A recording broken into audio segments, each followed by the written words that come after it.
Assalamualaikum warahmatullahi wabarakatuh.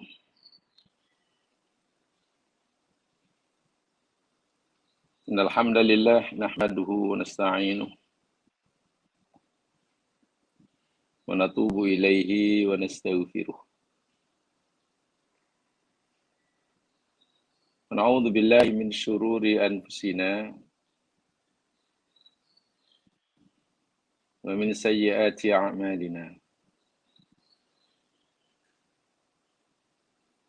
May yahdihillahu fala mudilla lahu wa may yudlil fala hadiya lahu. Asyhadu an la ilaha illallah wahdahu la syarika lahu wa asyhadu anna Muhammadan abduhu wa rasuluh. Allahumma salli ala Muhammad wa ala ali Muhammad.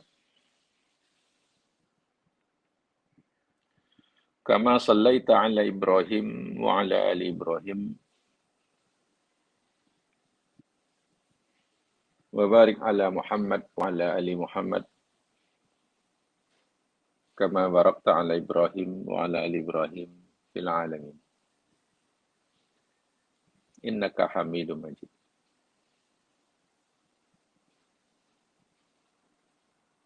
Assalamu alayka ya Rasulullah.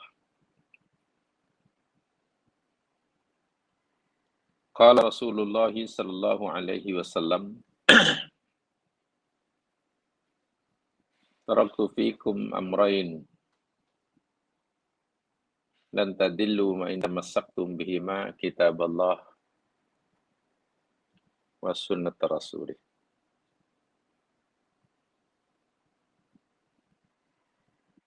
Aku telah tinggalkan buat kamu sekalian dua perkara.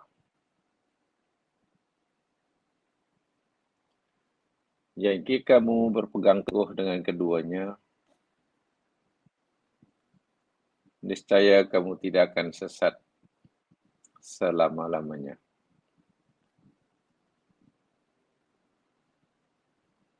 Yakni yang pertama Al-Quran,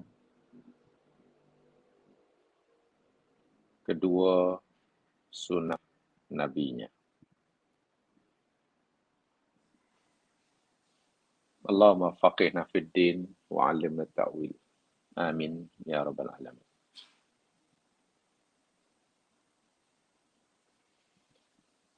Para pendengar muslimin muslimat yang dirahmati Allah sekalian.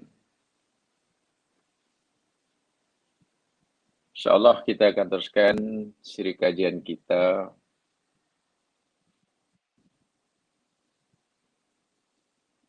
hadis-hadis Nabi yang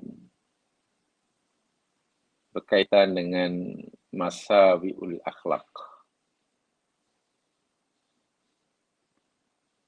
Akhlak atau perangai yang tercela. Sifat madmumah. Sifat yang tercela. Yang wajib bagi setiap muslim menjauhinya,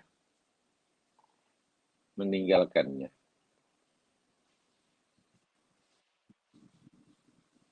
Karena memang salah satu daripada tujuan beragama atau salah satu daripada tujuan Islam diturunkan,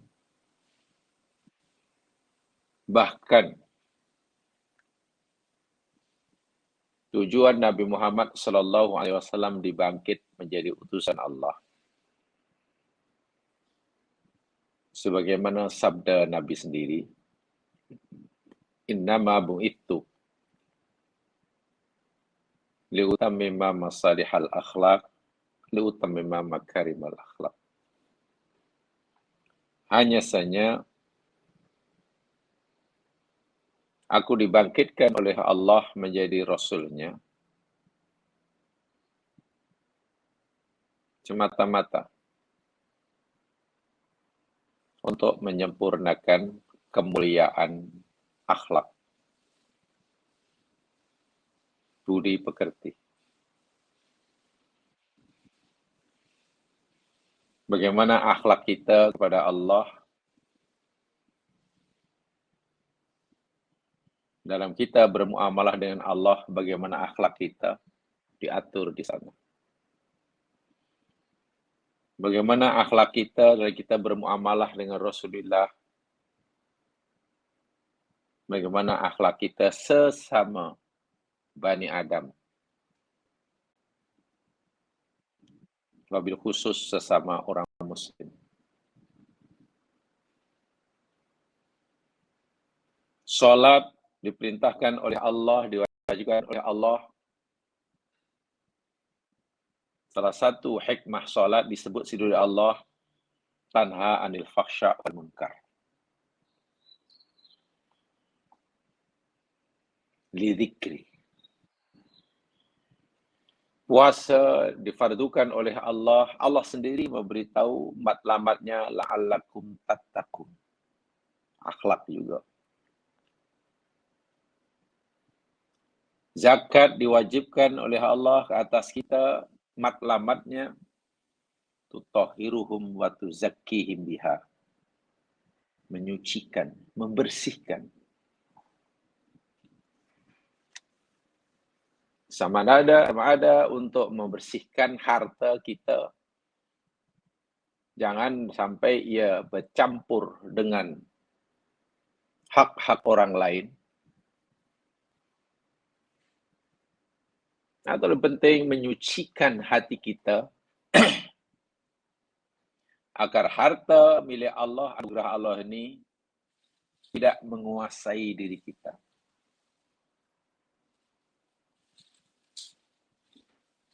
Agar kita lebih mencintai pemberinya, yakni Allah, berbanding pemberiannya, yakni harta benda. Dan banyaklah. Sehingga akhlak adalah salah satu matlamat utama seseorang beragama.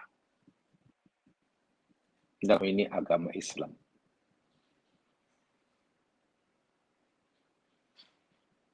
Kita telah banyak bicara tentang hadis-hadis ini sebelumnya. Hadis yang sangat sederhana, tapi punya makna yang sangat-sangat dalam.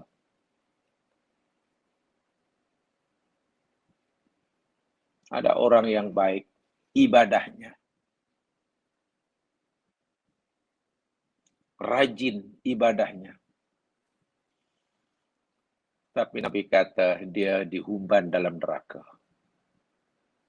Di mana silapnya?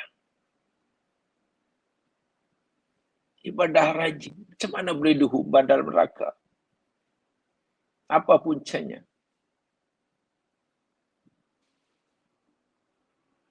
Baginda memberitahu, ya fi hirratin habasatha.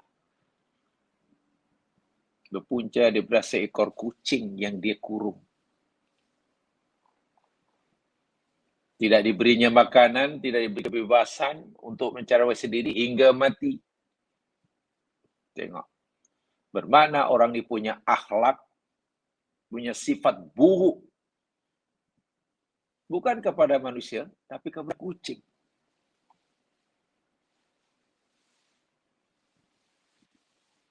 Kezaliman yang dilakukan oleh seseorang terhadap hayawan pun sangat berat di sisi Allah. Bagaimana jika akhlak buruk itu dilakukan oleh seseorang kepada orang lain? Sementara ada hamba Allah yang lain, dosa banyak. Dosanya banyak. Yang sepatutnya ikut kaidah syarak masuk neraka. Dosa banyak. Taubatnya mesti kena bersungguh-sungguh. Ya, syarak mengajarkan begitu. Tapi subhanallah Nabi dengan bersahaja memberitahu kita, Allah ampunkan dosanya. Apakah amalan yang dilakukan sehingga dosanya terampun? Memberi minuman kepada anjing yang dahaga. Saya tidak fikir umat Islam belum tahu hadis ini. Hadis ini sebenarnya sangat sederhana, mudah difahami. Sangat sederhana. Tapi tahukah makna, message yang disampaikan Nabi sangat-sangat agung. Menunjukkan betapa pentingnya akhlak dalam agama. Ini Rasulullah sangat membenci sifat-sifat yang buruk, sifat yang madmumah.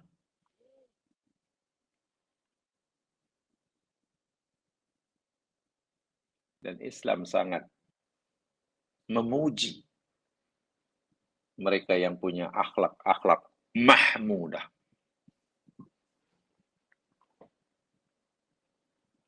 Hanya, Mas sekalian, manusia ini, maaf ya, ini bukan pendapat saya, tapi ini yang diajarkan dahulu. Walaupun waktu itu mungkin kita kurang menyukai karena kita terkena. Masa belajar memang kurang setuju dengan pensyarah karena mengena diri sendiri. Biasanya kan begitu. Sarah kami dulu dengan bersahaja dia cakap, kamu tahu tak? Dia kata, ramai daripada kamu ini lebih suka, semangat belajar, bagus. Ayat ini dipelajari, hadis ini dipelajari, bagus. Tapi kami perhatikan secara umum, pelajar kamu ini lebih bersemangat belajar ilmu yang sifatnya sebagai maklumat, knowledge. Oh, kalau subjek itu bersifat knowledge, kita semangat belajar. Tentang itu, tentang masalah, tentang sejarah. Tidak salah, bagus. Sanggup berjam-jam, tak pernah miss menghadiri kelas. Kami perhatikan. Bila kelas-kelas ayat Quran, hadis Nabi yang berkaitan dengan akhlak, ramai daripada kamu yang tak hadir kelas. Yang hadir pun macam kurang semangat. Jangan-jangan, kata misalnya, karena ramai daripada kamu memang punya sifat seperti itu. Dan perangai buruk manusia ini, bila menjadi suatu ilmu, dan ilmu itu menemplak muka sendiri, itu sangat berat sekali. Ada agak-agak orang ni bakhil, begitu semangat mengkaji, mempelajari hadis-hadis tentang celaan kepada orang bakhil. Sulit. Kan mungkin sakit hati aku baca hadis ini. Ini ke aku ini. So, biasanya hadis-hadis akhlak,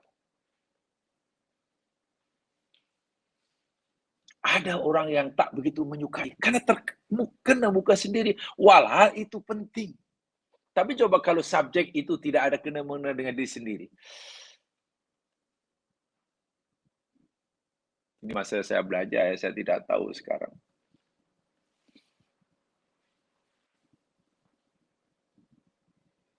Dalam kuliah subuh, katalah di kampus.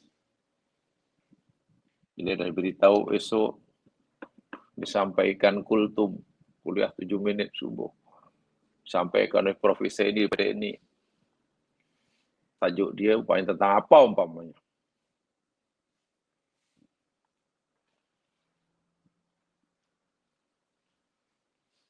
Yang datang, Masya Allah, berpusuk-pusuk. Bukan tidak baik ya, ini bukan tidak baik.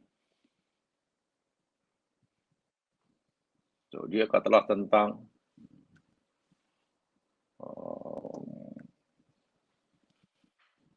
Dajjal namanya. Di mana Dajjal akan turun. Macam walaupun itu ulama dari dahulu bersifat. Wah. Ya sebab yang disampaikan nanti tak ada langsung yang menemplak mukanya, tidak ada. Semuanya bagus ya kalau begitu ya. Pendapat itu begini. Tapi bila cerita tentang perangai, tentang adab, tentang sifat madmumah, hampir semua jamaah itu ada pada dirinya. Itu yang jadi yakin benda itu salah, tapi masih susah untuk meninggalkannya. Nah, ini biasanya. Memang susah. Sangat-sangat susah.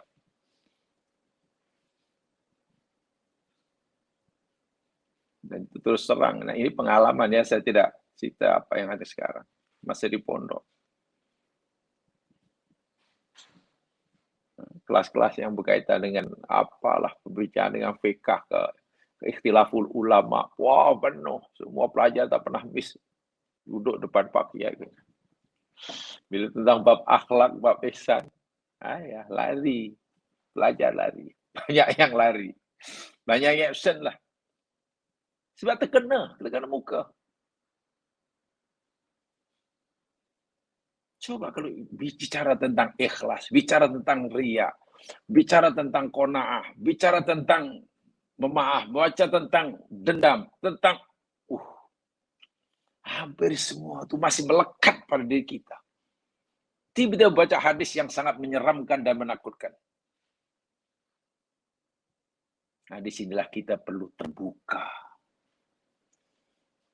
Belajar hadis-hadis akhlak, kita mesti membuka diri. Kita mesti siap untuk ditemplak oleh hadis yang kita baca itu. Kita mesti bersedia untuk bukan hanya disindir, dilanggar.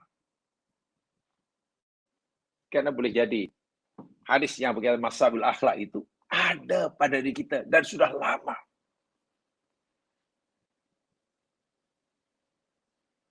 Sedangkan tidak meninggalnya bukan perkara yang mudah.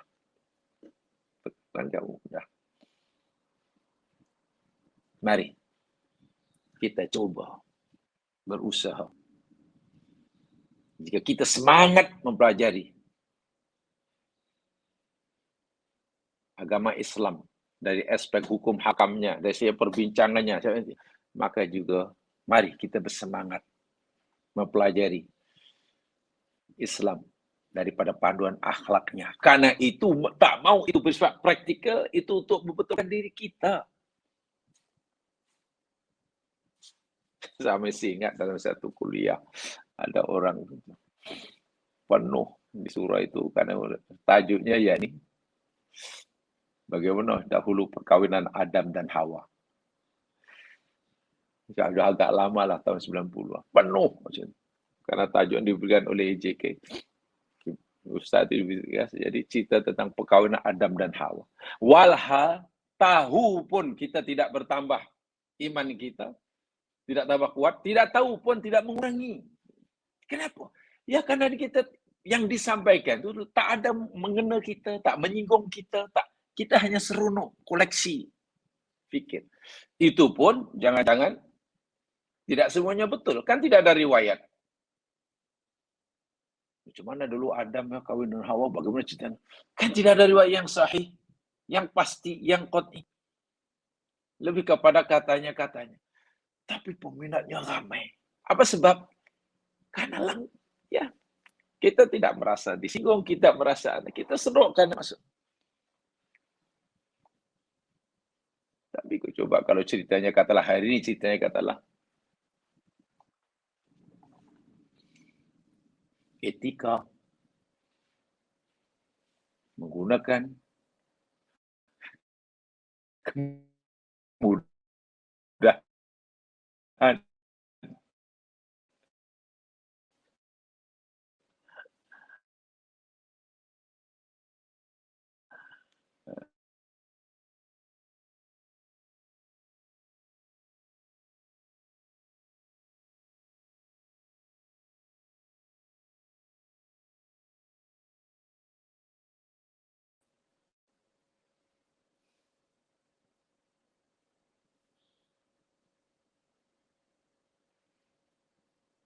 Al Imran Halo Imran. Testing, Imran. Dengar suara saya?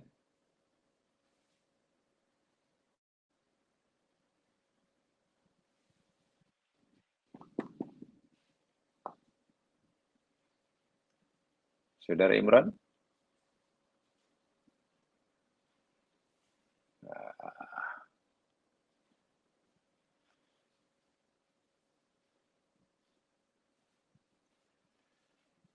Halo, Assalamualaikum, Saudara Imran. Dengar suara saya?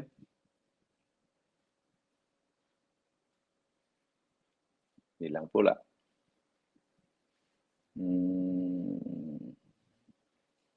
Coba saya ingin respon daripada followers. Ada yang okey tak? Pasal tadi hilang.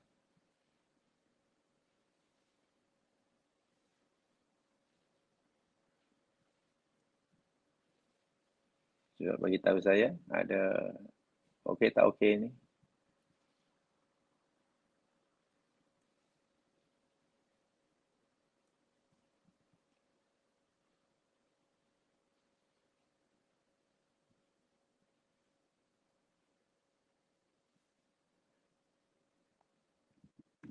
Halo, Imran.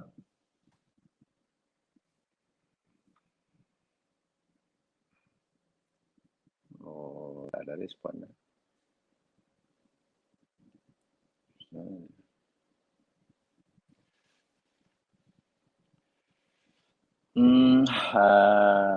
Ada pendengar yang boleh bagi tahu saya? Ini suara saya, gambar saya ni okey kan? Pasal tadi hilang.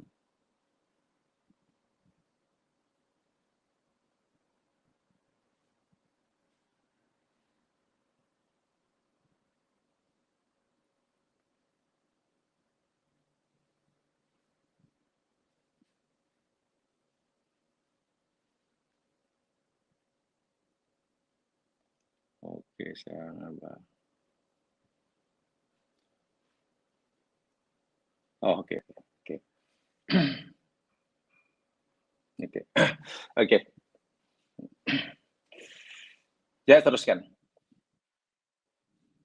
Terus saja jemaah sekalian, jemaah yang ada buku, bukunya, lihat. Sekarang kita akan pelajari hadis yang ke 1515. 1515. 1515.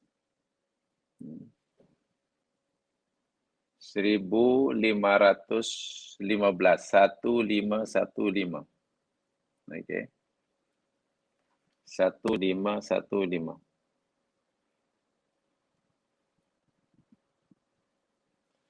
Saya bacakan hadisnya daripada Ibnu Mas'ud. Ya. An Ibni Mas'udin radhiyallahu an qala qala Rasulullah sallallahu alaihi wasallam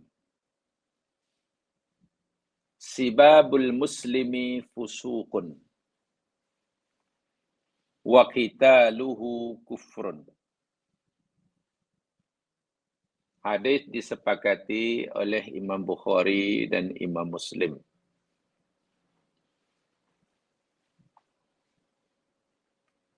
Maksudnya, daripada Ibnu Mas'ud radhiyallahu anhu katanya,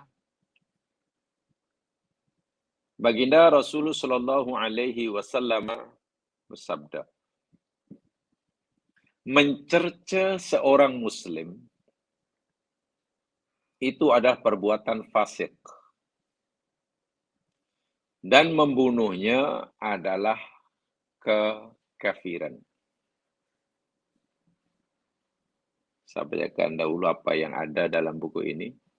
Riwayat Bukhari Muslim, tentu seterusnya sahih. Maksudnya, seorang dikatakan berbuat derhaka, fasik, apabila ia memaki seorang muslim atau mencelanya, atau mungkin mengungkapkan, mendedahkan, menceritakan aib dan celanya. Dan dia dikatakan kufur, kafir pada kaum Allah apabila ia memerangi atau membunuh dengan sengaja. Memaki dan mencela seorang Muslim adalah haram. Membunuh dan memerangi seorang Muslim juga haram, bahkan kufur. Itu makna yang zahir daripada hadis ini. Sekarang mari kita pelajari sama. Ini termasuk hadis yang sangat besar artinya, sangat bernilai pengajaran yang di dalamnya, khasnya bagi kita yang hidup pada zaman ini. Hampir setiap hari kita mendengar, melihat, bahkan orang Muslim sendiri melanggar hadis ini. Kebayangkan. Apa dia? Sibabul Muslim. Sibabul Muslim. Sabba ni jamaah sekalian, sibab daripada sabba, sin ba. Dari segi bahasa maknanya asyatamu. At-takallum fi 'irdil insan mimma yu'ibuhu amamahu. Sibab atau sabu itu yakni membicarakan aib seseorang atau membicarakan sesuatu yang mengaibkan harga diri seseorang di hadapannya. Cakap terang-teranganlah depan orang itu umpamanya. Bercakap tentang sesuatu yang boleh mengaibkan harga diri seseorang, menyebabkan orang itu hilang harga dirinya, tercemar muruahnya, malu di hadapannya. Itu nasibab, sabun. Fa in kana fi ghaibatihi fa huwa ghibah. Sebaliknya, jika kita menceritakan sesuatu yang mengaibkan harga diri seorang lain di belakangnya, tanpa diketahui olehnya, itu namanya ghibah. Mengumpat. Saya cerita, dan cerita saya ini mengaibkan seseorang di hadapan orang itu. Inilah namanya sibab. Sabun. Tapi bila saya cerita, yang dengan cerita saya itu mengaibkan harga diri seseorang tanpa diketahui olehnya, itu namanya ghibah. Kedua-duanya dilarang.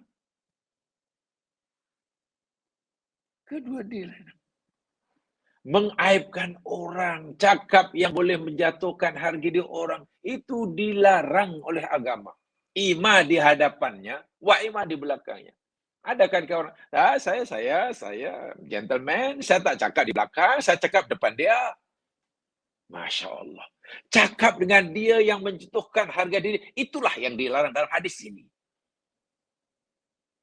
Saya mengumpat tak main, saya mengumpat tak main, saya gentleman, saya cakap terus terang depan dia. Dia itu begini-gini depan kamu. Ya, saya tak mengumpat. Betul, Anda tidak mengumpat. Anda sibab. Bolehkah begitu?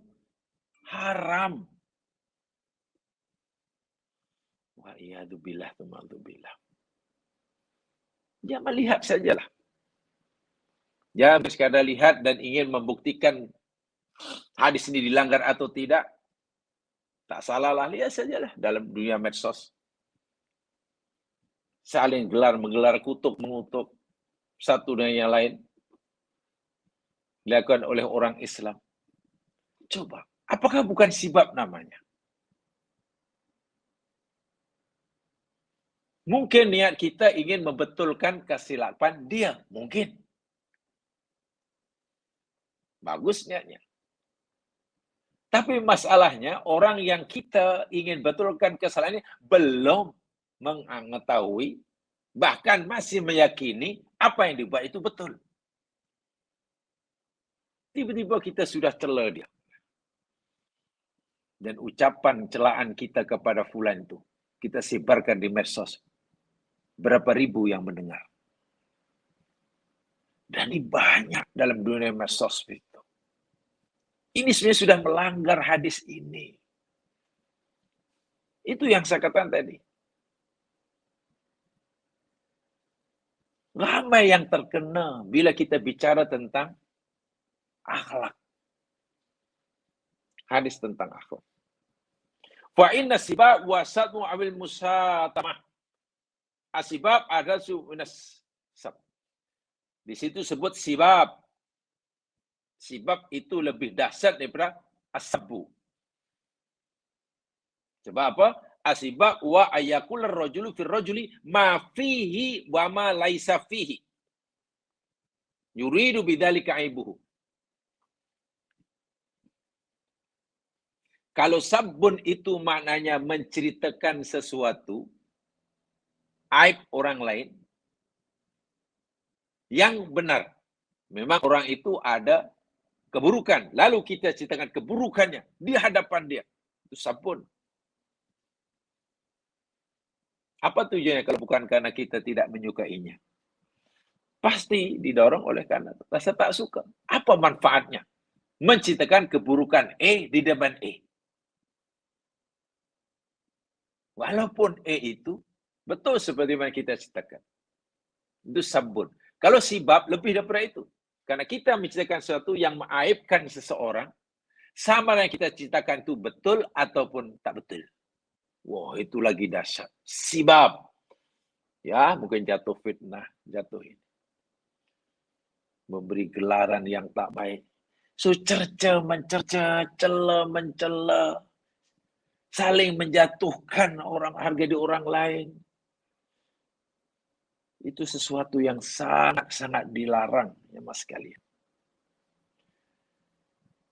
Kita jangan lupa, salah satu daripada wasiat terakhir Rasulullah Sallallahu Alaihi Wasallam. Bila sebut wasiat, mana sesuatu yang yang serius. Lebih-lebih lagi, ini wasiat disampaikan oleh baginda, boleh kata di penghujung hayat baginda. Wasiat akhir. Wih, lagilah kita wajib mengambil berat. Jadi apa yang Nabi wasiatkan di dalam khutbah Hajjatul Wida, haji pertama dan terakhir,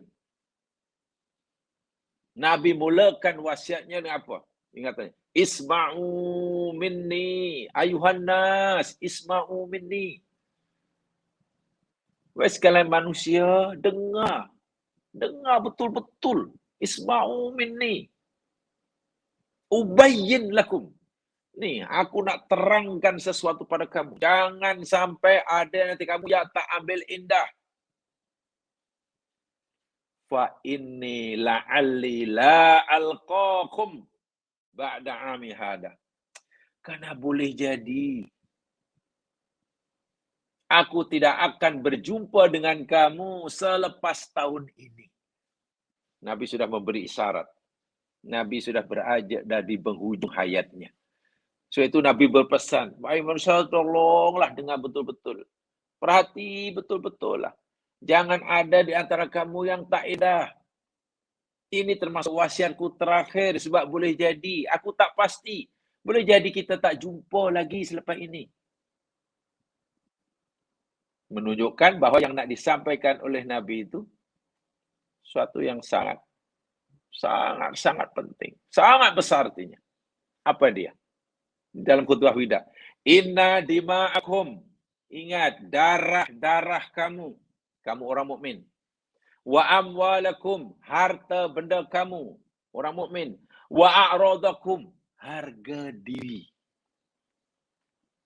Muru'ah. Alaikum. Haramun.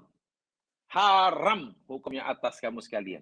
Maknanya kamu seorang muslim, haram saudara muslimnya. Kamu sebagai orang muslim, haram mengambil harta saudara muslimnya. Kamu seorang muslim haram menjatuhkan harga diri, mempermalukan. Ima dengan ucapan, wa ima dengan perbuatan, ima dengan apalah sindiran. Ima dengan posting. Nabi akan haram. Kahurmati yaumikum hadza. Sebagaimana haramnya harimu ini. Ini hari haram sebab waktu aku haji kan.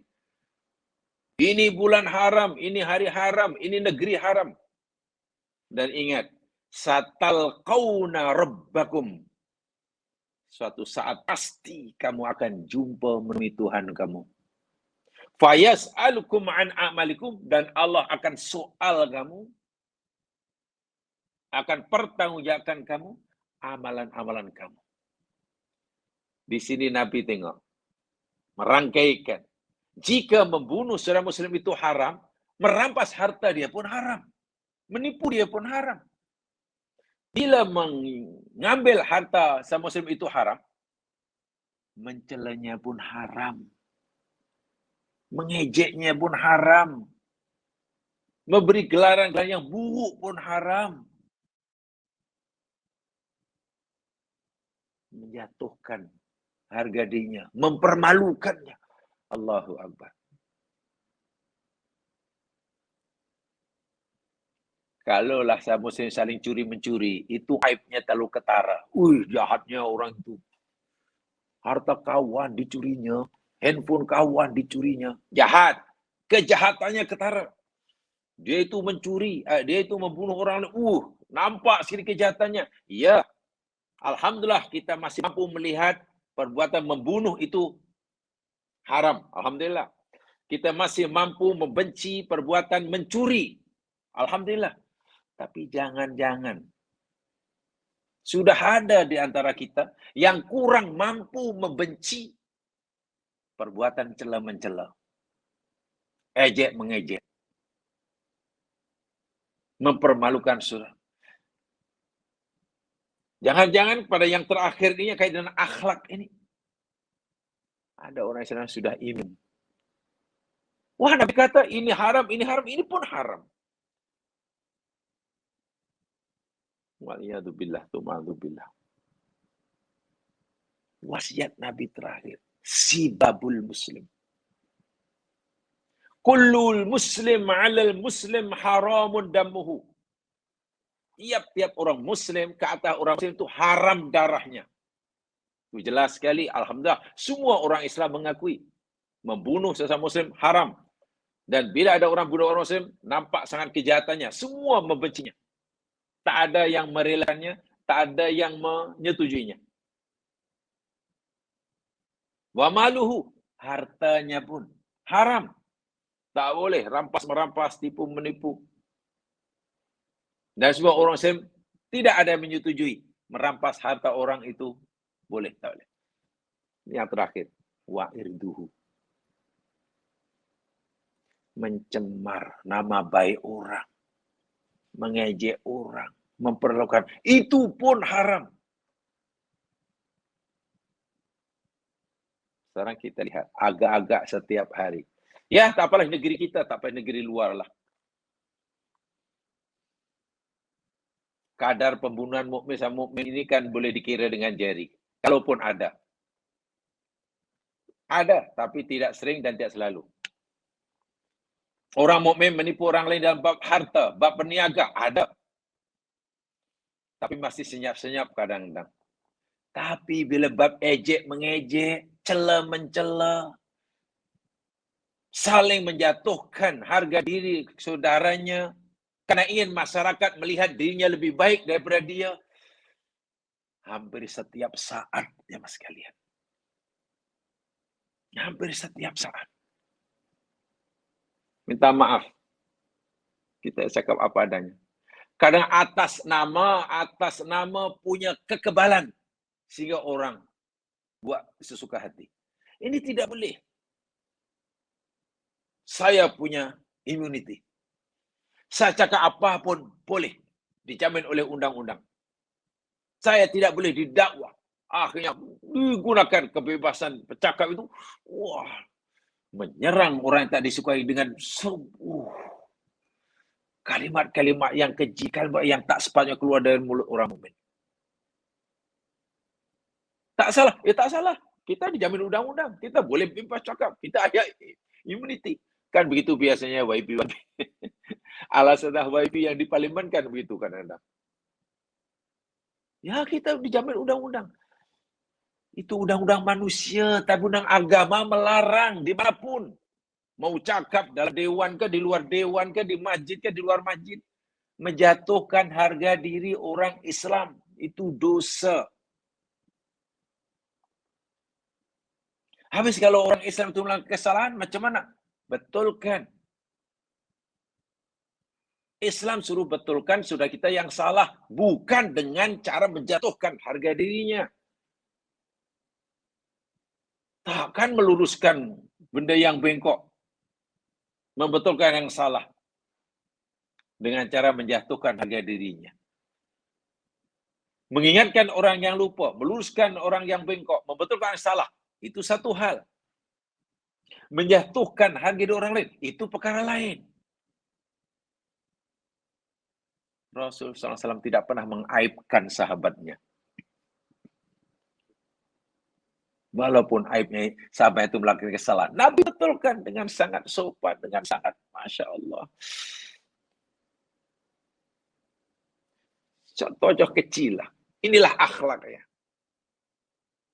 Hadisnya populer sekali. Kan ada seorang sahabat. Masih muda. Jumpa Nabi. Mengaku dirinya Muslim. Tapi minta izin kepada Nabi. Agar diizinkan berzina. Karena dia termasuk kata anak muda yang tak mampu mengawal nafsu syahwatnya. Nafsu libidonya. Jadi minta kepada Nabi. Boleh tak ya Rasul izinkan aku berzina. Tanya pada Nabi macam itu. Dan di depan orang ramai. Bayangkan, di depan orang ramai yang ditanya Rasulullah. Kalaulah ada anak muda seperti ini, bertanyalah kepada penceramah dari masjid. Ustaz, saya nak tanya Ustaz. Saya ini orang Islam. Dan saya rajin sholat. Ustaz ini. Boleh tak saya ini nak berzina lah. Sebab saya ini. Jadi lepas ini nanti saya pergi ke klub malam kan. Tak tahulah mungkin dihambat oleh orang suruh, orang masjid gamanya. Yang ditanya Rasulullah di depan orang ramai sahabat yang hebat-hebat. Pertanyaan pelik bin ajaib. Minta izin nak berzina. Ya, kalau bahasa sekarang kan anak muda yang dah rusak akhlaknya kan. Apa jawab Nabi? Nabi tidak marah. Nabi tak marah bukan maknanya Nabi menyetujui keinginannya. Nabi malah ajak ia berdialog. Nabi ajak anak muda itu berfikir. Bila nanti dia boleh berfikir, sebab mungkin dia punya punya seperti itu, fikirannya tak betul. Tanya, oh iya, kamu ingin berzina. Apa pendapatmu? Adakah kamu suka atau tak suka jika ada orang berzina dengan ibumu? Oh tidak, ya Allah, demi Allah. Aku akan pertaruhkan diriku untuk membelanya. Jadi kamu marah? Ayah. Bagaimana kalau ada orang berzina dengan kakakmu? Dengan anak perempuanmu? Dengan makcikmu? Nabi sebut semua orang-orang perempuan yang ada kaitan dengan. Dan anak muda itu makin marah. Mana boleh saya duduk diam jika adik perempuanku. Ada orang zina dengan adik perempuanku. Ibuku. Istriku. Dan lalu Nabi kata, begitulah ayah anak muda. Bila kamu tidak berzina dengan perempuan, boleh jadi perempuan itu ibu orang lain. Kakak orang lain. Anak perempuan orang lain. Istri perempuan. Macam itu juga pasal. Anak muda, oh iyalah. Demi Allah ya Rasul, kalau begitu aku sekali-kali tidak akan melakukannya. Hebat tak hebat? Budak salah, orang bengkok. Nabi luruskan tanpa perlu menjatuhkan harga dirinya. Dan itu tidak mudah. Akhlak itu tidak mudah. Kalaulah kita mungkin ada yang mengitu, mungkin ada orang yang tak suka, apa ni awak ni tak tegas ni, lebih menegakkan Islam ni kena tegas. Ya tegas tapi tidak perlu keras. Tidak perlu keras. Masya Allah. Ini dia. Sibab. Ya. Fiskon, fusuk. Fusuk arti asalnya yakni khuruj, keluar. Ay al-khuruj anit ta'ah, keluar daripada ketaatan. Bahkan fiskon juga bermakna makna asalnya yakni itu. Rusaknya kulit buah. Tamar, mangga atau apalah. Bila baru dipetik, masak ranum kan cantik kulit dia, licin gitu. Bila mangga ini atau taman ini dibiarkan gitulah, sehari, 2 hari, 1 minggu, kulit mangga itu sudah mulai ada hitam. Hitam. Sudah rusak. Rusaknya kulit buah-buahan itu dipanggil fiskun. Jadi buah tadi dipanggil buah fasik. Oh, mangga ini sudah fasik karena kulitnya sudah rusak. Sudah mulai membusuk. Tapi kalau mangga yang fasik masih bermanfaat. Mangga yang elok dijual. Terus orang beli itu, makan. Mangga yang fasik kulitnya rusak, dibuat jus, boleh, laku juga. Kalau manusia fasik, boleh buat jus. Subhanallah. Hadis ini ya mas sekalian, memberitahu i'lamu anna adiyatal muslimin minal ma'asi wal ismil azim. Saya bacakan syarahnya. Ketahuilah, melalui hadis ini Nabi memberitahu kita bahwasanya menyakiti saudara muslim, ima dengan ucapan, ima dengan perbuatan, ima dengan penulisan. Yang mana menjatuhkan harga dirinya itulah minal ma'asi, termasuk perbuatan maksiat, wal ismil azim, dan termasuk dosa besar. Alladhi yaqtilu fa'iluhu, yang dilakukan oleh pelakunya. Wa inna Allah Ta'ala qad amara bi ikhtiramil muslim. Allah Subhanahu wa taala memerintahkan kepada setiap umat Islam untuk saling hormat menghormati, sayang menyayangi. Perbuatan jahatnya kita nafikan. Perbuatan buruknya kita keji. Pelakunya kita muliakan, kita hormati, kita dekati. Jangan melihat orang mukmin yang buat salah, kebencian kita kepada pelakunya melebihi daripada perbuatannya.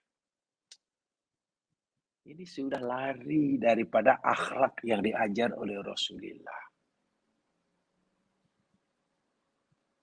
Allah menyuruh sesama muslim ini saling menghormati. Ka'aduwin qawi fi ummatin.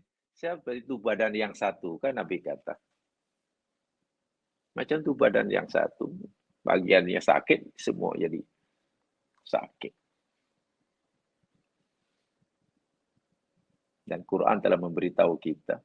Walladzina ya'dunal mu'minina wal mu'minat bighairi maktasabu faqad ihtamal buhtanan wa itsman mubina.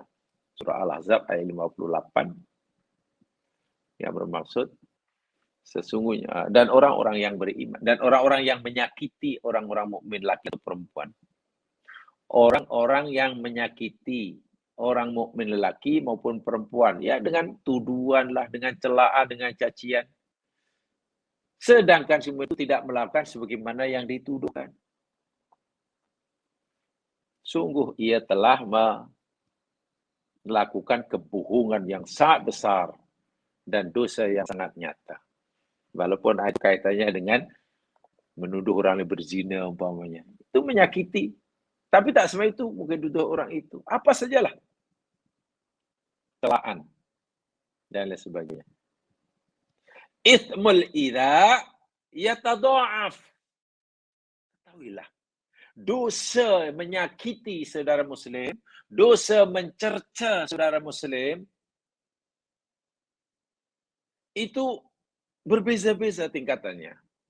Mata azumat hurmatus saksi. Bila mana kehormatan diri seseorang itu besar, maka menjatuhkan, mencemarkan kehormatannya, dosanya pun besar.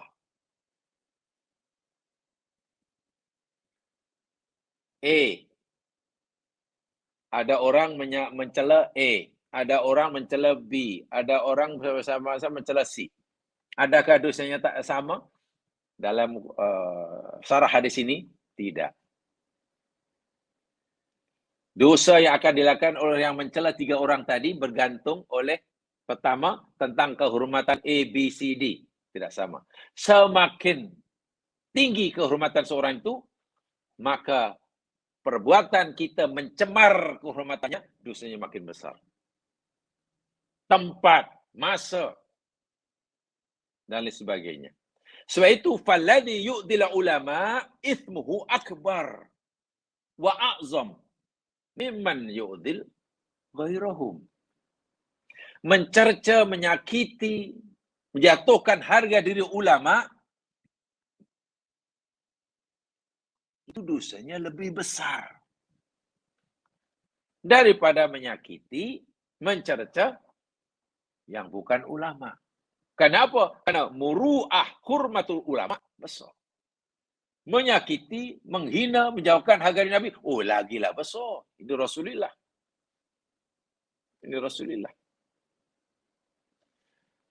Kita kata pada A, si Muslim, awak ni betul-betul lah bohong lah, penipu lah, perangai seorang. Apa yang kita ucapkan pada A depan dia itu, jamaah sekalian, betul-betul membuat A malu sebenarnya. Kita keji seperti itu. Sungguh pun mungkin yang kita katakan itu betul. Dosa. Tetap dosa. Kalau kita kata di belakang dia, kita mengumpat. Dosa. Kemudian kita katakan kepada celah kita cacing. Di hadapan orang lain, dosanya lagi besar. Karena tentulah rasa malu, rasa hina lebih dahsyat ketika celaan kita, perbuatan kita memperlakukannya diketahui oleh orang lain. Nah, ini yang tadi saya katakan. Bagaimana kalau orang cara mencacat melalui ini? Dan yang membaca ribuan orang. Orang itu sekarang gaduh banyak orang. Ini hari itu cakap ini, hari itu cakap ini. Sampai hati ya cakap itu. Tapi jangan-jangan dia buat macam itu. Dan minta maaf, saya lagi minta maaf saya. Ya, mungkin kita kurang menguasai. Saya tidak tahu apa itu. Tapi kadang-kadang yang gaduh di sini saling mencela, jangan sekali minta maaf. Sekali minta maaf. Ya, kadang orang yang dianggap mengerti agama. Kadang orang dianggap mengerti agama pun saling mencerca melalui ini. Ya, mungkin dipengaruhi oleh pengikutnya. Perlukah begitu? Walaupun tengok agaknya, masing-masing inginlah menunjukkan kebenaran pendapatnya. Ya silalah. Berpegang pada kebenaran dan melakukan kebenaran pendapat, sila dipisahkan. Tapi jangan sampailah bila kita berbeza pendapat, lalu kita cenderung mengaibkan orang lain yang berbeda dengan kita. Dengan ucapan kadang terlanjur keluar dengan Allahu Akbar walillahil hamd. Ini kadang ada di sini nih. Coba macam mana? Adakah hadis yang seterang ini, sesahih ini, kita anggap sepi? Ini akhlak. Ini kaitannya akhlak. Dan akhlak itu hampir, bila hadis cerita tentang akhlak, hampir semua orang terkena. Ya, kecualilah orang-orang yang warak, yang zuhud, yang ya sudah kekasih Allah, mungkin sangat terselamat. Orang biasa, orang awam macam kita, ya mungkin belum lah. Belum ini. Baik. Itu ya, tentang apa? Sibab. Tentang sibab. Baik. Saya masih cerita tentang sibab. Inna aswa as-sabbi. Sesungguhnya pada sabbun, sibab itu ada tingkatan. tingkat kekejiannya berbeza-beza. Sibabul muslim, mencela, mencerca, menjatuhkan harga orang lain secara muslim itu tidak boleh. Itu dilarang. Itu bermaksiat. Tapi tingkat kekejian maksiatnya berbeza-beza. Yang paling keji, yang paling tinggi tingkat kekejiannya ialah sabbul walidain. Ini paling tinggi. Mencerca, menghina, menjatuhkan harga diri orang tua sendiri. Itu paling tinggi. Rasulullah Shallallahu Alaihi Wasallam dalam hadis Abdullah bin Amr radhiyallahu anhuma, dirawikan oleh Imam Al-Baihaqi dalam kitab beliau Syu'abul Iman. Abdullah bin Amr berkata, aku mendengar Rasul sallallahu alaihi wasallam bersabda, inna min akbaril kabair wad-dunubi, sesungguhnya termasuk sebesar-besar dosa besar, sesungguhnya termasuk sebesar-besar dosa besar, ayasubbar rajulu walidayhi fil Islam, yakni seseorang mencerca, mencaci, mempermalukan kedua orang tuanya. Sahabat pun rasa pelik. Ya Rasulullah, kaifa yasubu walidai? Ya Rasulullah, macam mana ada orang, seorang anak muslim, mencaci orang tuanya, menjatuhkan muru'ah harga diri orang tuanya.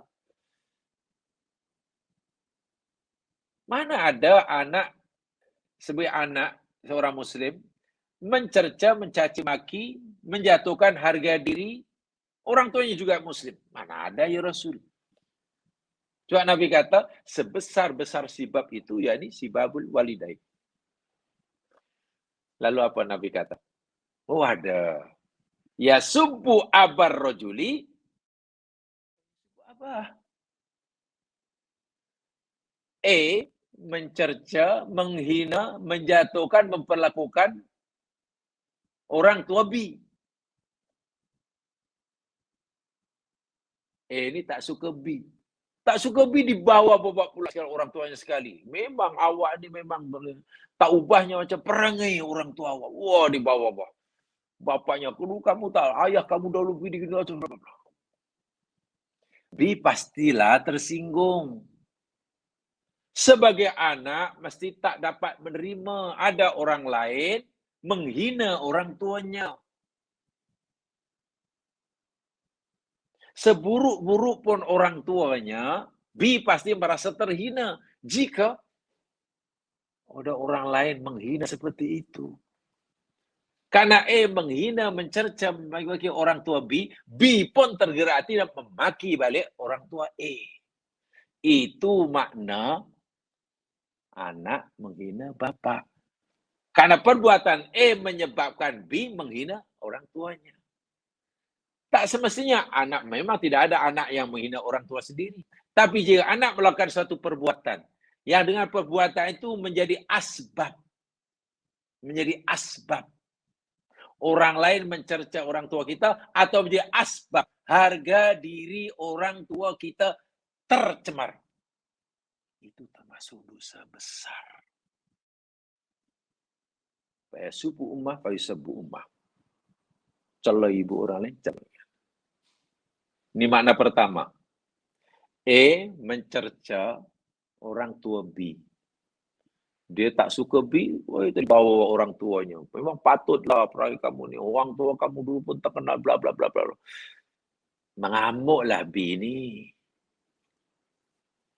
Sungguh pun mungkin apa dikatakan ini betul.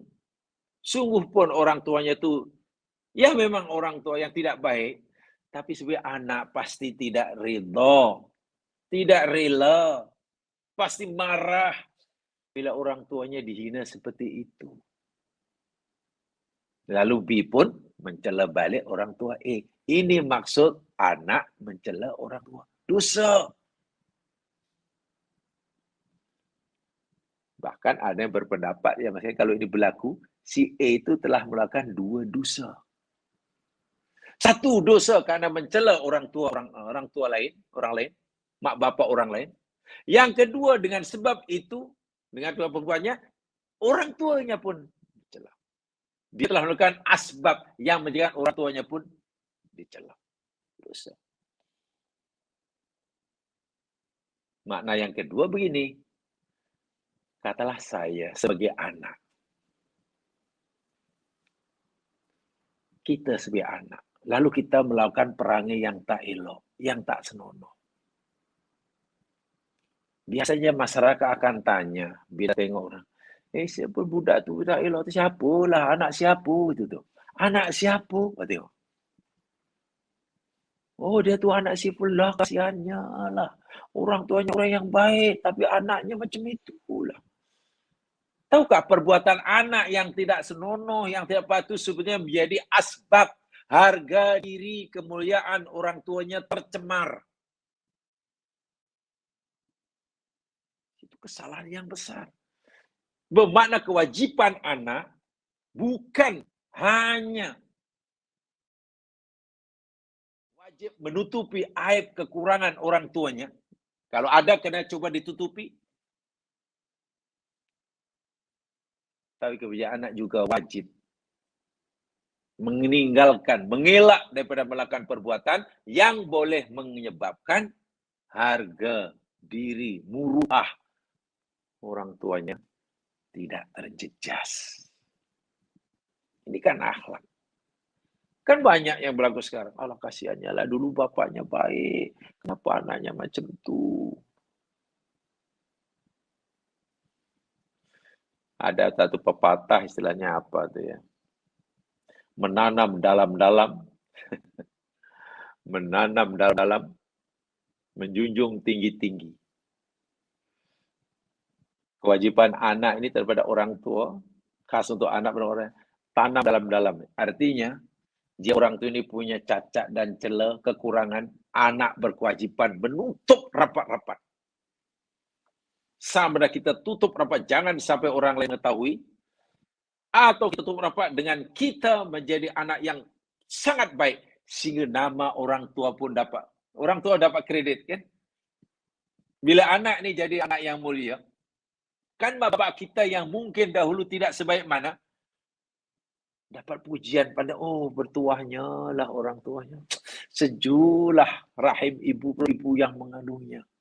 Wah, ibunya dulu mungkin tak sebaik mana. Tapi nama orang tua tersanjung, disanjung, dimuliakan, dihormati oleh masyarakat. Karena perangai anaknya. Itu maknanya menjunjung tinggi-tinggi. Atau menanam dalam-dalam.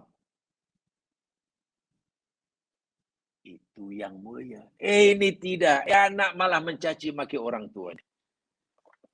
Itu paling dasar. Walaupun tidak mungkin mencaci terus secara langsung. Mungkin berlaku hari ini. Anak mencaci orang tuanya. Cita keburukan orang tuanya depan kawannya. Aku tak tahulah. Aku tak tahanlah duduk rumah ni. Sepatutnya saya ini sudah kahwin, saya sudah ni, tapi lah mak ayahnya asyik campur lah, asyik bebel aja. Tak tahulah, mungkin perangnya macam itu. Subhanallah, jangan. Sungguh pun kita tidak menyukai perbuatan orang tua kita yang mungkin menurut kita suka mencampuri urusan rumah tangga kita. Kenapa kita perlu dedahkan, ceritakan pada kawan-kawan? Saya tak tahan.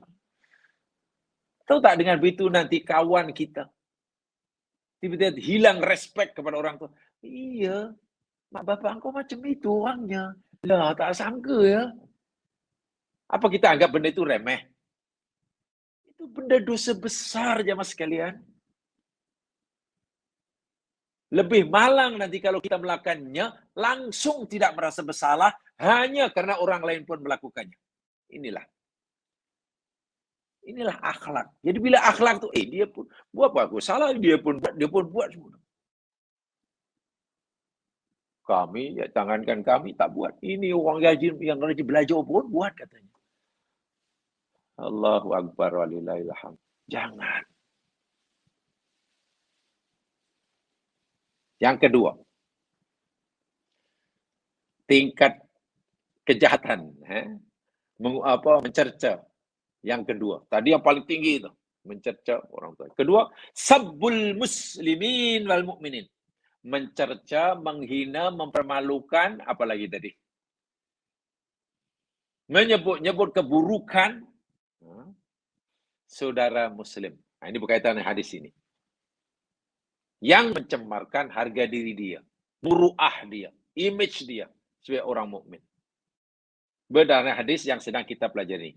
Sibabul muslim fusuk wa qitaluhu kufrun.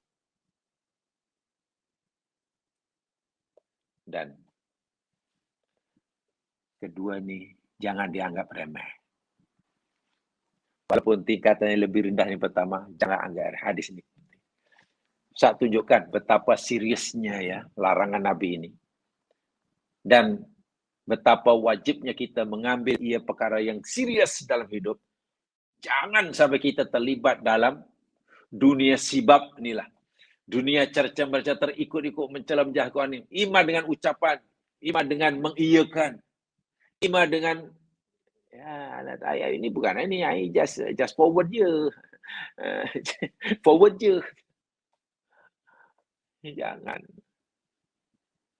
Setiap kita nanti ada dihisap oleh Allah sesuai dengan kadar keterlibatan kita.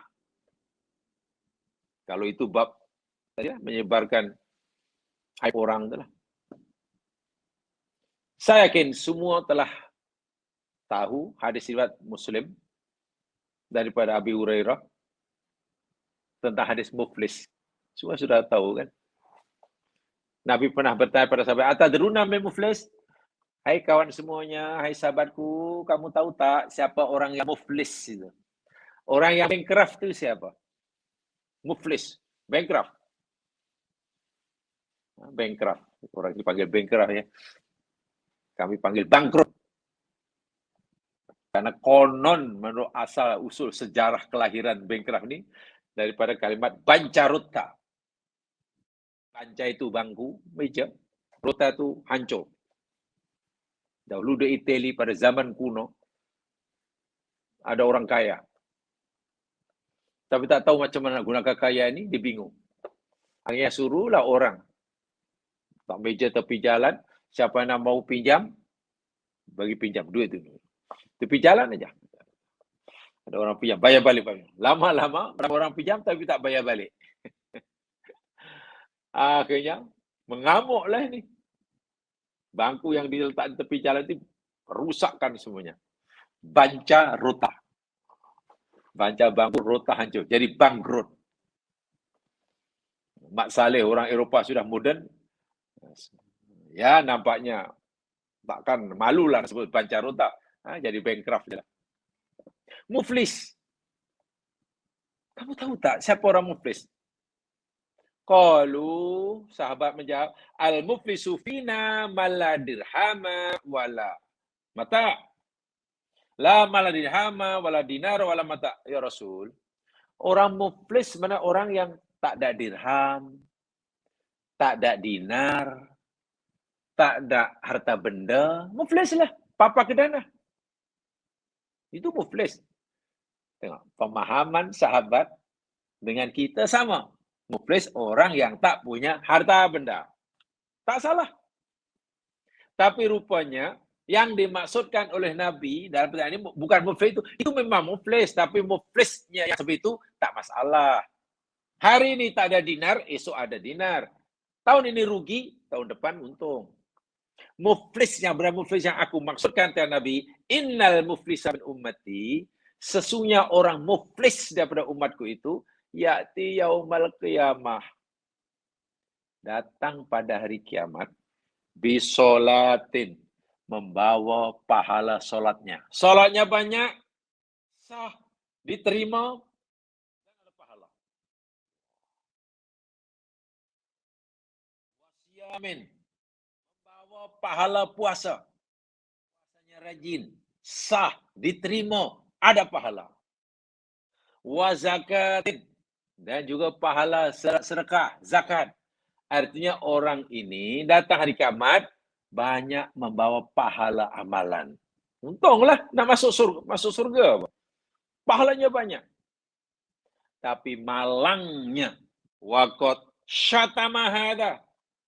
Masa hidup di dunia syatama hada. Ini kaitan dengan hadis ini. Dia suka mencerca orang, suka mempermalukan orang, suka menyakiti hati orang. Wa qadhafa hada, bahkan pernah menuduh orang lain berzina tanpa bukti, tanpa saksi. Wa akala mala hada, dia suka merampas harta orang, ambil harta yang bukan hak dia. Wa safaka hada, bahkan pernah membunuh orang. Wa daraba hada, paling tidak dia pernah pukul orang. Ringkas kata, ringkaskan. Orang muflis ini, Nabi kata, orang yang dari akhirat membawa ibadah ritual. Macam ni ritualnya. Ibadah ritualnya macam ni. Puasanya, zikirnya, wiridnya, baca Qur'annya, nomor wahid. Dan pahalanya segunung. Tapi malangnya, sosialnya. Dimensi sosialnya, khasnya akhlaknya hancur. Ritual hebat, sosialnya hancur, khasnya bab akhlak. Lalu bagaimana ya Rasul? Orang seperti itu. Ya, akhirnya fayu'ta hada min hasanati. Orang yang pernah teraniaya, dicela, dihina yang dahulu di dunia belum mendapatkan pembelaan, menuntut pada Allah Subhanahu wa taala. Masa itu mana ada harta lagi? Masa itu tiada harta, tiada dinar. Yang ada hanya kebaikan dan keburukan. Yang ada hanya pahala dan dosa. Fayu'ta hada min hasanati. Akhirnya orang yang mula-mula menuntut, ya Allah, ini dahulu pernah menjatuhkan harga diri aku. Malu aku di hadapan. Dia kata macam tu, kata, tak tahu macam tu. Saya nak buka, lu tak buka. Tak buka kat mana, tak tahulah. Sakit ya Rasul. Ya Allah. Betul kamu? Ya. Bagi cara mana? Diambil pahala orang itu. Mungkin pahala solatnya, ambil. Diberikan pada orang ini. Allah Maha tahulah sebanyak mana pahala yang diambil untuk menutup balasan bagi kehinaan yang dialaminya. Masih itu lagi dahulu ini. Hatta idza faniyat hasanatuhu qabla ayyubdu alaih, sehingga apabila pahala ritual orang ini habis, pahala solat habis, pahala puasa habis, pahala zikir habis semuanya, sementara yang menuntut bela masih banyak. Jenayah sosialnya, akhlak buruknya masih belum terbayar. Gimana lagi ini? Masih ramai yang menuntut nih. Pahala sudah tidak ada. Ukhidha min khotoyahu. Dosa, kesalahan, keburukan. Orang yang menuntut ini diambil oleh Allah, faturihat alaihi, diberikan dicampakkan kepada orang yang dituntut. Pahala habis, sekarang dosanya bertambah. Tumaturiha finnar. Kemudian dia dihuban dalam neraka. Coba, kritikal tak kritikal? Mungkin mula-mula datang ke akhirat seronok. Itu yakin akan masuk surga pintu yang keberapa. Pahalanya tidak terkira banyaknya. Tapi mungkin dia meremehkan dahulu. Tak jaga akhlak. Mulut tak jaga, tangan tak jaga. Suka menyakiti orang. Lalu apa yang dibanggakan oleh orang yang seperti ini? Cukupkah dengan sholatnya yang tak pernah tinggal? Wiridnya yang panjang? Baca Qur'annya yang istiqomah? Cukupkah dengan begitu ia mendapat surga? Rasanya belum cukup. Jika sekiranya ibadah-ibadah ritual semuanya sah dan diterima oleh Allah, dan ada pahala, itu pun mungkin belum cukup untuk membayar balik, menebus balik jenayah-jenayah sosialnya. Menipu itu, tipu ini, menyakiti itu, mencerca itu, mencecek ini, menghina orang. Hatta wa'iyadzubillah ya. Betul-betul na'udzubillah, ma'udzubillah. Hatta orang yang dicelanya karena tidak disukainya. Dah mati pun masih dicela. Ada orang masih mencela orang yang dah mati. Ya, mungkin karena rasa tak suka terlalu kuat. Allahu Akbar walillahil hamd. Kalau baca hadis ini tak gerun. Itu lebih please. Masuk neraka. Nak masuk surga macam mana? Ya, insya Allah lah. Jika akidah tauhid orang ini tidak terbatal, ya, suatu saat mungkin akan masuk surga bila dosanya, bila siksanya telah dapat menghapus dosanya di dalam neraka. Tak tahu berapa tahun. Bila dosa sudah tidak ada, tak ada lagi yang dibakar, walaupun amalan sudah, mungkin akidah tauhidnya tidak terbatal, insya Allah akan masuk surga. Bisa fa'ati Rasulullah SAW. Tapi lama lah. Kalau begitu jangan anggap remeh. Betul, tidak sholat itu perkara yang serius. Serius. Tidak mau puasa itu benda yang serius. Kita wajib sholat, wajib puasa. Betul. Tapi mencela orang, menghina orang, memperlakukan orang, menyakiti orang, menzalimi orang.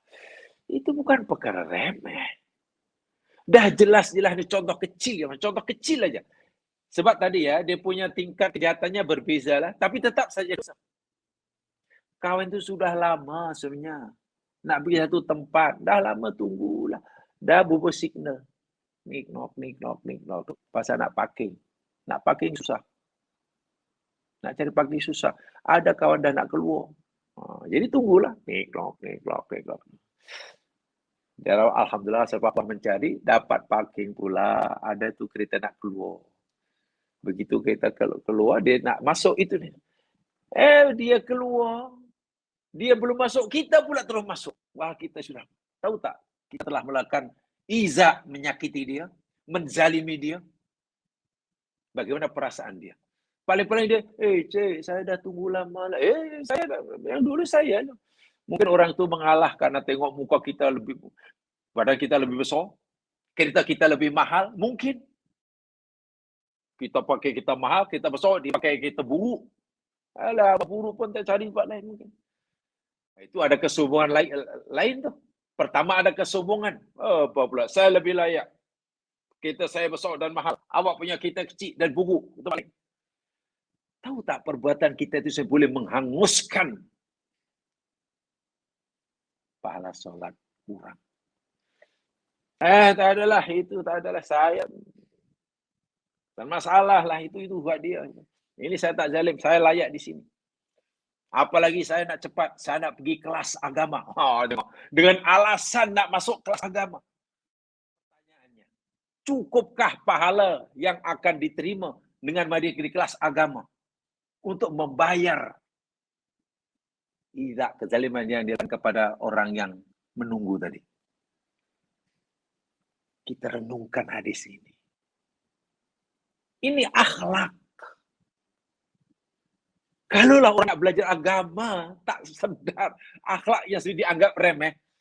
Sadaqallahul azim lah jawabnya. Innalillah wa inna ilahi raji'un. Ya. Jawabnya innalillah wa inna ilahi raji'un. Dan itu banyak seringkali berlaku. Seringkali berlaku. Jangan sampai kita melakukan ucapan, perbuatan, tindakan yang menyakiti orang. Atau tindakan, perbuatan, ucapan yang menyebabkan harga di orang tercemar. Malu. Malu sungguh lah aku. Quran lagi jelas kan, la tubtilu shadaqatukum bil manni wal adha. Yang beriman, jangan kamu batalkan sedekah kamu dengan ungkitan dan menyakiti kan. Kita sedekah, dapat pahala. Alhamdulillah, karena Allah. Tapi lepas sedekah itu kita menyakiti si penerima, kita ungkit-ungkit atau kita melakukan perbuatan yang menyakiti dia. Macam mana menyakiti? Katalah kita bagi apalah? Kita bagi baju, kita bagi beg. Cantik, mahal. Maklum kita balik daripada luar negeri. Kawan itu pun pakai, bawa bagnya. Datang ke manalah kelas ke atau majlis ke apa. Duduk semeja dengan kita, ramai. Ada kawan memuji, "Wih, cantik ya punya beg kamu nih. Cantik ni, mahal ni beg ini. Ini tak ada di Malaysia ini. Bagus ya petua awak punya beg ini. Bila awak pergi ke luar negeri, ini hanya ada di luar negeri aja. Baju ni pun bukan lokal ni." Kawan kagum mujilah. Kawan itu pun senyum-senyum lah karena, "Ya, terima kasih." Kita pula yang ada di sebelahnya, karena kita yang memberinya kan, "Alah, kamu tak tahu ini saya yang bagi. Ini saya yang beri masa itu. Saya pergi luar negeri, saya belikan dia hadiah ini. Ini kalau saya tak bagi, mana dia mampu? Di sini tidak ada." Coba. Kalaulah kita terkata begitu, macam mana perasaan orang yang menerima pemberian kita? Pasti kecewa ya Mas Kelan. Pasti kecewa. Kita akan melakukan dua kesalahan. Satu, menyakiti dia itu sudah salah. Namanya tidak termasuk hadis ini. Keduanya,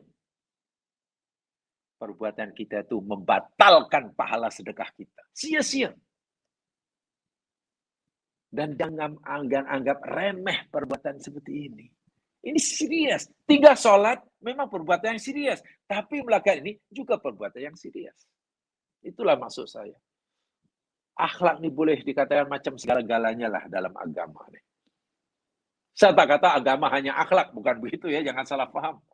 Wih, nampaknya yang penting akhlaknya baik. Walaupun tak sholat. Siapa kata begitu? Oh, yang penting hati bersih. Walaupun tak sholat, bukan begitu. Maksudnya bukan begitu. Islam, iman, ihsan itu 3 benda yang berbeza, tapi tak boleh dipisahkan. Boleh dibezakan, tapi tak boleh dipisahkan. Kan begitu dalam Islam. Yang ketiga, ini tingkat keburukannya agak rendah. Tadi paling tinggi. Paling tinggi yakni sabbul walidain. Nomor 2, sabbul muslimin. Masih hidup. Yang ketiga, sabbul amwat. Itu. Mencela, mengaibkan, mencerca, menjatuhkan harga diri orang yang dah meninggal. Ini keterlaluan sungguh lah ni. Ini sangat keterlaluan. Sangat keterlaluan. Menfitnah orang yang dah mati. Ya mungkin karena bencinya. Adik beradik Imam Yusuf sangat benci pada Yusuf semasa kecil. Sehingga dicampak dalam perigi. Mereka yakin Yusuf telah mati. Maklum sudah berlalu puluhan tahun. Tak taunya Yusuf masih hidup. Sekarang jadi orang besar di Mesir. Mereka datang ke Mesir. Tak kenal itu Yusuf. Tapi Yusuf kenal siapa dia. Ringkaskan cerita, adik mereka ditahan di Mesir kerana dituduh mencuri. Apa kata adik beradik Yusuf yang dah menjahanamkan Yusuf? Tuanku, Tuan besar, Ayyuhal Aziz, wa isaraqal, jika adik patik semua ni adik patik mencuri, maka saraqahul lahu min qabl. Tak apalah tuanku, yang patut pun dulu abangnya pun mencuri. Adik beradik Yusuf kata dulu jika adik kami mencuri, dulu abang dia itu pun, mana abang yang seayah dengan pun mencuri. Yang dimasukkan jadi Yusuf. Masalahnya bila Nabi Yusuf mencuri, itu satu hal. Yang keduanya, Yusuf menurut keyakinan mereka sudah meninggal. Karena sudah berlalu beberapa tahun. Tengok bagaimana kotornya, kejinya adik-beradik Yusuf saat itu. Sanggup memfitnah, sanggup menyakiti, sanggup menjatuhkan harga diri orang yang sudah meninggal. Oh, itu luar biasa tuh. Jangan sekali-kali. Hadis riwayat Imam Bukhari daripada Aisyah Ummul Mukminin radhiyallahu anha. Beliau berkata, Nabi SAW bersabda, La tasubbul amwat. Jangan kamu mencerca, menghina, menyakiti, menjatuhkan harga diri orang-orang yang dah mati. Jangan. Fa innahum qad afdau ila ma qaddamu. Karena sesungguhnya mereka itu telah sampai kepada apa yang mereka telah usahakan. Sudah. Mereka sudah buat di dunia dan sekarang sudah di penghujung, sudah selesai. Tutup buku. Mereka telah menutup buku mereka. Maka kita pun mesti melihat buku mereka telah tertutup. Jangan kamu sakiti dia. Jika mereka ada kesalahan itu sudah mereka tutup bukunya. Terpulang pada Allah. Sama ada Allah akan mengampunkannya atau Allah akan membalasnya dengan siksaan. Sudah setakat itu. Bila kamu terus mencelanya, siksaan yang Allah akan berikan pada mereka, jika Allah menghendakinya, tidak akan bertambah. Sebenarnya kamu yang dengan mencela mereka, kamu malah akan disiksa. Ada orang mati, bukunya telah tertutup. Di situ ada keburukan, di situ ada kebaikan. Jika keburukan dosa itu Allah tak ampunkan, kan Allah akan siksa. Sesuai dengan kadar perbuatan jahatnya. Kan gitu kan? Katalah kalau dihukum, kalau masuk neraka 1 tahun. Tidak akan bertambah walaupun yang hidup terus-menerus mencelanya, menghinanya. Tapi kalau bukan menjadi 5.000 tahun. Sementara yang menghina mendapatkan dosa. Sudah, selesai, sudahlah. Sudah, cukup. Enough is enough lah kata orang. Kalau sudah hormati, sudah. Tapi itulah budaya Melayu kadang pelik lah. Kalau saya benci sangat dengan dia kencingnya orang sanggup kencing. Apa dia ingat? Minta maaf, apa dia ingat? Bila ada orang kencing di atas kubur orang lain karena kebencian kepada si mati. Lalu si mati itu akan bertambah siksanya. Lalu panas karena minta maaf ada air kencing yang hidup. Jangan-jangan hati orang hidup yang makin panas. Balik stres mungkin. Mungkin umurnya pendek, pasal balik terus. Kena heart attack. Hai, susah. Inilah, jemaah sekalian, hadis yang bagi saya sangat-sangat mustahab. Saya baru itu cerita tentang yang tadi ya, sebab membunuhnya kafir. Nah, itu jelas lah. Membunuhnya kafir. Kalau membunuh karena menghalalkan darahnya, itu kafir. Ya. Kalau membunuh karena perbezaan dan tidak mengharamkan ya, itu paling tidak dosa besar. La yukhrijul min ad-din. Ada 2 pendapat di situ. Saya tidak cerita tentang pembunuhannya karena pembunuhan mungkin ya kalau ada pun jarang berlaku. Alhamdulillah negeri kita tidak ada. Yang saya highlightkan yang banyak berlaku sibabul muslim. Sekali-kali kita terjebak. Jangan relakan diri kita jadi muflis. Penat kita mengumpul pahala sholat. Penat kita mengumpul pahala belajar. Tiba-tiba kosong di akhirat karena diambil orang. Dengan sukarela kita satu. Pahala habis, dosa bertambah. Walhamdulillah. Mudah-mudahan diberkati. Subhanakallahumma bihamdika.